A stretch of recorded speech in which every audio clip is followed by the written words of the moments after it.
नमस्कार दोस्तों, बहुत बहुत स्वागत है आपका हमारे YouTube चैनल स्टडी विद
सम्राट, कहानी सम्राट, कलम का सिपाही, कलम का मजदूर, भारत का मैक्सिम गोर्की इस नाम से जाने जाते हैं धनपत राय।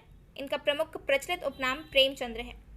धनपत राय श्रीवास्तव, जो प्रेमचंद्र के नाम से जाने जाते हैं, इन्होंने लगभग 2.5 दर्जन उपन्यास और 300 से भी अधिक कहानियां लिखी हैं। शमशेर बहादुर सिंह, जिन्हें कवियों के कवि, म्यूज के कवि, बात के कवि और कुलदीप सिंह के नाम से जाना जाता है। कवियों के कवि इनका प्रमुख उपनाम है।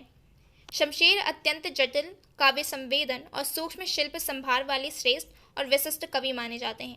कविता के सच को शब्दों के साथ स्वीकार करने वाले लोगों के लिए शमशेर कवियों के कवि ही माने जाते हैं।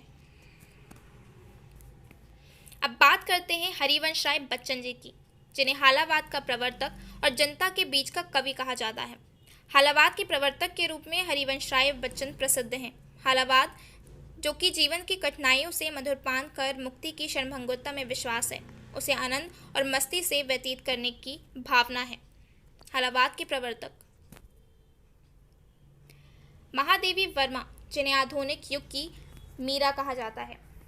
आधुनिक हिंदी की सबसे सशक्त कावित्रियों में से एक होने के कारण उन्हें आधुनिक मीरा के नाम से भी जाना जाता है। कवि निराला जी ने तो इन्हें हिंदी के विशाल मंदिर की सरस्वती भी कहा है। हरीश चंद्र, जिन्हें भारतेंदु, हिंदी नवजागरण का अग्रदूत, हिंदी साहित्य में आधुनिकता के जन्मदाता और रसक के नाम से जाना जाता है। भारतेंदु हरीशचंद्र आधुनिक हिंदी साहित्य के पितामह कहे जाते हैं। वे हिंदी में आधुनिकता के पहले रचनाकार थे। उनका मूल नाम तो हरीशचंद्र था, किंतु भारतेंदु उनकी उपाधि थी। हिंदी साहित्य में आधुनिक काल का प्रारंभ भारतेंदु हरीशचंद्र से ही माना जाता है। भारतीय नवजागरण काल के अग्रदूत के रूप में यही जाने जाते हैं। तो ये थे आज के हमारे लेखक और उनके उपनाम। देखने के लिए धन्यवाद। Thanks for watching study with smartness. Please like, share and subscribe.